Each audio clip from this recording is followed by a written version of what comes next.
नमस्कार, आपका स्वागत है आपके अपने चैनल द फार्मा कोर्स 2.0 पे। तो आज की इस वीडियो में हम बात करने वाले हैं फार्माकोग्नोसी। इस सब्जेक्ट का जो चैप्टर नंबर 5 है, वहाँ पर हमें अलग-अलग कैटेगरीज दी गई हैं।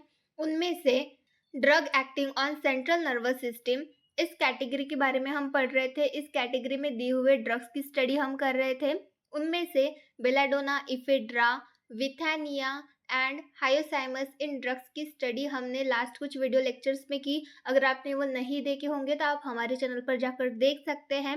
आज के इस वीडियो लेक्चर में हम टी, इस ड्रग के बारे में पढ़ने वाले हैं। टी ये भी एक तरीके का ड्रग है जो कि हमारे सीएनएस पे अपने एक्शन शो करता है। तो ये किस तरीके से एक्शन शो करता है, टी का कौन सा पार्ट, जो प्लांट है टी का, उसका कौन सा प्लांट यूज किया जाता है, ये किस तरीके से यूज करते हैं, सारी चीजें यहाँ पर हम देखने वाले हैं। तो आइए स्टार्ट करते हैं।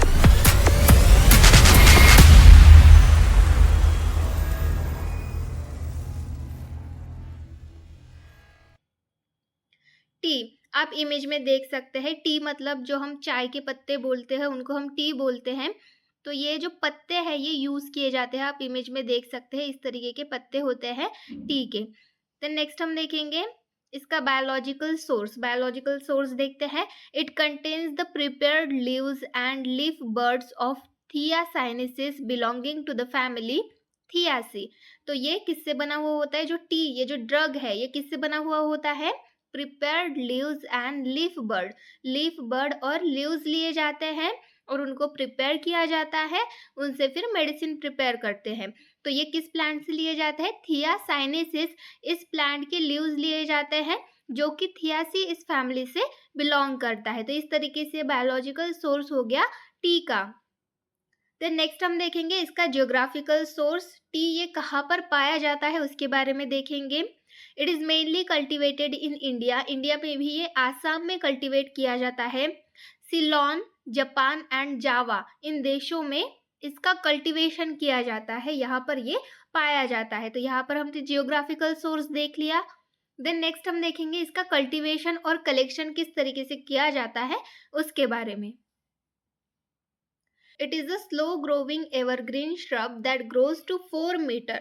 तो ये स्लो ग्रोविंग है, मतलब धीरे धीरे ग्रो होता है, और श्रब मतलब एक छोटा प्लांट है जो कि 4 मीटर तक ग्रो होता है। The plant requires well drained soil and likes light, that is the Sandy and medium loamy soil. तो ये जो प्लांट है ये वेल ड्रेन सॉइल में ग्रो करता है, जैसे कि लाइट सॉइल होगी या फिर लोमी सॉइल होगी, ऐसी सॉइल में ये ग्रो करता है। The plant grow best in acidic and neutral soils but it can also thrive in very acidic soil. तो ये जो प्लांट है ये एसिडिक या फिर न्यूट्रल सॉइल में ग्रो करता है, बहुत अच्छी तरीके से ग्रो करता है। पर बहुत ज़्यादा एसिडिक सॉइल है तो उस कंडीशन में भी, उस तरीके की सॉइल में भी ये जो प्लांट होता है टी का, ये बहुत अच्छी तरीके से ग्रो हो सकता है। It thrives in semi shade, तो इसको सेमी शेड, अगर ज़्यादा धूप ना भी मिले तो भी ये ग्रो हो जाता है। It prefers a pH of 5 to 7 and requires moist soil. तो जो सॉइल का पीएच होता है वो 5 से 7 तक होना चाहिए। 5 to 7 मतलब एसिडिक टू न्यूट्रल जो सॉइल है उसका पीएच होना चाहिए, और जो सॉइल है वो मॉइस्ट होनी चाहिए। ऐसी सॉइल जो है वो रिक्वायर होती है इस प्लांट को ग्रो करने के लिए। It is said to be able to withstand annual rainfall of 70 to 310 centimeter, average annual temperature of 14 to 27 degree Celsius and pH level of 4.5 to 7.3। तो यहाँ पर क्या बोला गया है, ये जो प्लांट है ये जो एनुअल रेनफॉल होता है, एनुअल रेनफॉल 70 to 310 सेंटीमीटर के जो रेनफॉल होता है उसको भी ये सह सकता है। उसके बाद टेम्परेचर की बात करें तो 14 डिग्री सेल्सियस से 27 डिग्री सेल्सियस के टेम्परेचर में भी ये ग्रो होता है। और पीएच लेवल की, जो सॉइल की पीएच है वो 4.5 to 7.3, इतने पीएच में भी ये आराम से ग्रो होता है। तो इस तरीके का ये प्लांट है। It prefers a moist summer and a cool dry winter that isn't too cold. तो ये जो प्लांट है ये कहाँ पर ग्रो होता है, ज़्यादातर मॉइस्ट समर, जो वेदर हो वो कूल हो या फिर ड्राई विंटर हो उस कंडीशन में, जो कि ज़्यादा कोल्ड नहीं, ज़्यादा कोल्ड कंडीशन भी नहीं, ड्राई विंटर होगा, कूल वेदर होगा तो भी चल जाएगा। In a greenhouse seed can be sown as soon as it is mature. तो ग्रीन हाउस में जो सीड है वो किस तरीके से सोन किए जाते हैं, जब जो प्लांट है वो मैच्योर हो जाता है तो उस टाइम पे जो सीड्स है वो जल्दी से लगा दिए जाते हैं। It normally takes 1 to 3 months for it to germinate. तो ये जर्मिनेट करने के लिए कितना टाइम लेता है? 3 months। 1 to 3 months, इतने महीने में ये जर्मिनेट हो जाता है। देन नेक्स्ट है, when the seedlings are large enough to handle, prick them out into separate pots and keep them in a greenhouse for at least their first winter। तो जो सीडलिंग्स होते हैं, जर्मिनेट होने के बाद जो सीडलिंग्स होते हैं, छोटे छोटे पौधे होते हैं, वो मतलब हैंडल करने के लिए इतने बड़े होने चाहिए कि वो हैंडल हम कर सके। तो उनको वहां से निकाल के दूसरे पॉट्स में लगाया जाता है और ग्रीन हाउस में तब तक रखा जाता है जब तक उनका फर्स्ट विंटर नहीं हो जाता। मतलब लगाने के बाद जो फर्स्ट विंटर आता है तब तक उनको ग्रीन हाउस में रखा जाता है। When they reach a height of more than 15 centimeter, plant them in their permanent placements and shield them from the winter cold। जब वो 15 सेंटीमीटर तक बढ़ जाते हैं उस टाइम पे उन प्लांट को निकाल के फिर से उनकी जो परमानेंट प्लेस है वहां पर लगा दिया जाता है और उनको विंटर की जो कोल्ड होती है, ज़्यादा ठंडी जब होती है तो उससे भी प्रोटेक्ट किया जाता है। It takes 4 to 12 years for seedlings to being produce seeds.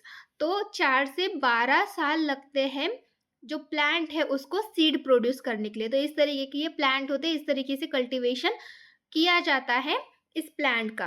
Then next हम देखेंगे morphological characters. Leaves are dark green in colour. जो लीव्स होते हैं वो डार्क ग्रीन कलर के होते हैं। लैंसियोलेट और इलिप्टिकल, लैंसियोलेट शेप होता है या फिर इलिप्टिकल होते हैं। ऑन शॉर्ट स्टॉक, और इनके जो स्टॉक्स होते हैं वो शॉर्ट होते हैं। ब्लंट एट एपेक्स, जो एपेक्स होता है वो ब्लंट होता है इनका। बेस टैपरिंग, जो इनका बेस होता है वो आपने देखा होगा टैपरिंग होता है, एकदम वहां पर कौन प्रेजेंट रहता है। मार्जिन शॉर्टली सेरेट, इसकी जो मार्जिन होती है वो सेरेट होती है। यंग लीव्स हेयरी, जो यंग लीव्स होते हैं वहां पर हेयर्स प्रेजेंट होते हैं। ओल्डर लीव्स ग्लैब्रस, जो ओल्डर लीव्स हो जाते हैं, जो लीव्स यंग होते हैं, जो नए नए पत्ते होते हैं उनके ऊपर हेयर्स प्रेजेंट रहते हैं, पर जो ओल्डर लीव्स होते हैं ज़्यादा दिन जिनको हो चुके हैं वो ग्लैब्रस होते हैं। तो इस तरीके के ये मॉर्फोलॉजिकल कैरेक्टर्स हो गए। ठीक है, देन नेक्स्ट हम देखेंगे माइक्रोस्कोपिक। माइक्रोस्कोपिक कैरेक्टर के बारे में यहाँ पर हम देखेंगे। Polygonal cells with slightly wavy walls make up the epidermal cell. तो जो इपिडर्मल सेल्स होती है, इपिडर्मिस होती है सबसे ऊपर की लाइन जो होती है वो पॉलीगोनल सेल से बनी हुई होती है और वेवी वॉल्स, वहां पर स्लाइटली वेवी वॉल्स से ये बनी हुई होती है। तो वो हो गई हमारी epidermal cells. It is made up of stomata and trichomes. तो इपिडर्मल सेल्स पे जो इपिडर्मिस होती है वहां पर ट्राइकोम्स और स्टोमाटा प्रेजेंट रहते हैं। The trichomes are thick-walled, unicellular, conical, that is covering structures that appear on the lower surface of juvenile leaves in huge numbers। तो ट्राइकोम्स जो होते हैं उनकी जो वॉल होती है वो बहुत ज़्यादा थिक होती है, यूनिसेलुलर होते हैं और कोनिकल स्ट्रक्चर होता है उनका, कोन की तरह होते हैं, जो कि जुवेनाइल लीव्स के लोअर सरफेस पे बहुत ज़्यादा नंबर में प्रेजेंट होते हैं। अभी हमने मॉर्फोलॉजिकल कैरेक्टर्स में देखा जो यंग लीव्स होते हैं वहां पर हेयर्स प्रेजेंट होते हैं। तो हेयर्स मतलब ये है ट्राइकोम्स, और यहाँ पर भी बोला गया है जो जुवेनाइल लीव्स, मतलब जुवेनाइल मतलब जो यंग लीव्स होते हैं उनके ऊपर ये ट्राइकोम्स प्रेजेंट रहते हैं और वो भी लोअर सरफेस पे ऊपर, लोअर सरफेस के ऊपर बहुत ज्यादा नंबर में ट्राइकोम्स प्रेजेंट रहते हैं। The mesophyll is made up of 2 rows of palisade parenchyma sales. तो जो मीजोफिल होता है वो 2 रो, वहां पर 2 rows प्रेजेंट रहते हैं पैलिसेड पैरेन्काइमा सेल्स के। तो पैलिसेड पैरेन्काइमा सेल से ये जो 2 rows होते हैं ये होते हैं हमारे mesophyll cells. Calcium oxalate cluster crystals are found in phloem and parenchyma. तो ये कैल्शियम ऑक्सलेट क्रिस्टल्स जो होते हैं क्लस्टर के फॉर्म में फ्लोएम और पैरेन्काइमा में प्रेजेंट रहते हैं। देन नेक्स्ट है a vascular bundle of xylem and phloem is present. तो जाइलम और फ्लोएम में वैस्कुलर बंडल्स प्रेजेंट रहते हैं with lignified band of pericyclic fibres covering the entire region. वहां पर लिग्निफाइड बैंड होते हैं पेरिसाइक्लिक फाइबर के जो कि पूरा रीजन जो है उसको कवर कर लेते हैं। देन नेक्स्ट है केमिकल कंस्टिट्यूएंट्स, यहाँ पर टी लीव्स में कौन कौन से केमिकल कंस्टिट्यूएंट्स प्रेजेंट रहते हैं उसके बारे में देखते हैं। Caffeine content ranges from 1 to 5% in the leaves, तो लीव्स में 1 से 5% कैफीन रहता है। It also contain trace amount of theobromine and theophylline, तो यहाँ पर थियोब्रोमिन और थियोफाइलिन ये केमिकल्स भी प्रेजेंट रहते हैं। टैनिन 10 to 20%, गैलोटैनिक एसिड, तो टैनिन्स में 10 to 20% जो है वो गैलोटैनिक एसिड रहते हैं, is responsible for the colour of tea leaves, जो टी लीव्स का कलर होता है वो इन टैनिन्स की वजह से होता है, ये जो गैलोटैनिक एसिड होते हैं इनकी वजह से होता है। The pleasant order is the result of the presence of a yellow volatile oil, जो ऑर्डर आती है, जो स्मेल आती है उनके पत्तों में से, जो टी के लीव्स होते हैं उसके उसमें से जो ऑर्डर आती है वो येलो वोलेटाइल ऑयल की वजह से आते हैं। येलो कलर का वहाँ पर वोलेटाइल ऑयल प्रेजेंट रहता है, प्रोटीन्स रहते हैं, वैक्स रहता है, रेजिन भी रहता है, and ash are also found in tea leaves, वहाँ पर ऐश भी मिलते हैं। तो इस तरीके के केमिकल कंस्टिट्यूएंट्स टी लीव्स में प्रेजेंट रहते हैं। देन नेक्स्ट हम देखेंगे इसके केमिकल टेस्ट। टी लीव्स के आइडेंटिफिकेशन के लिए जो भी केमिकल टेस्ट परफॉर्म किए जाते हैं उनके बारे में देखेंगे।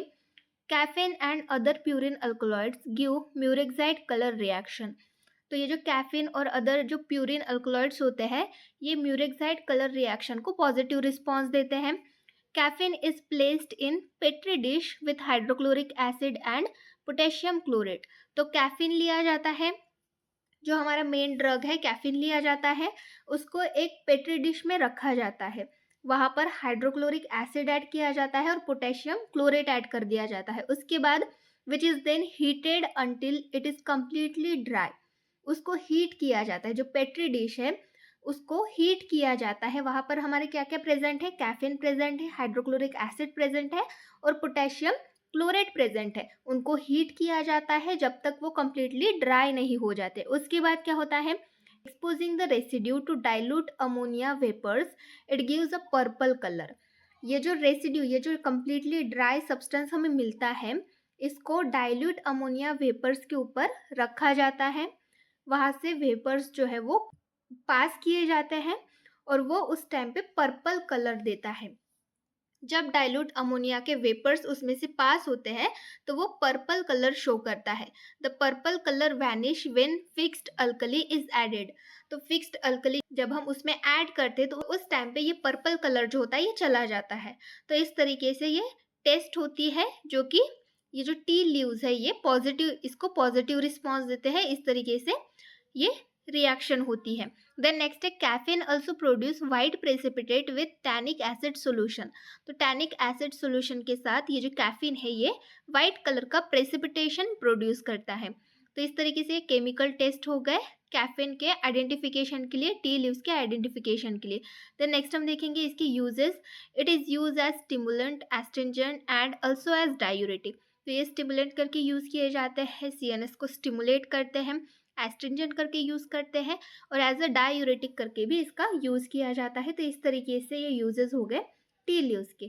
तो इस तरीके से यहाँ पर हमने ये एक ड्रग देखा टी, जो कि हमारे सेंट्रल नर्वस सिस्टम पे एक्शन शो करता है। आज के लेक्चर में बस इतना ही, नेक्स्ट ड्रग हम नेक्स्ट वीडियो लेक्चर में पढ़ेंगे। वीडियो हेल्पफुल लगे हो तो वीडियो को लाइक करें, अपने दोस्तों के साथ भी शेयर करें, चैनल पर नए हैं तो सब्सक्राइब करें, नए वीडियो की नोटिफिकेशन पाने के लिए बेल आइकन को दबाना ना भूलें। Thank you.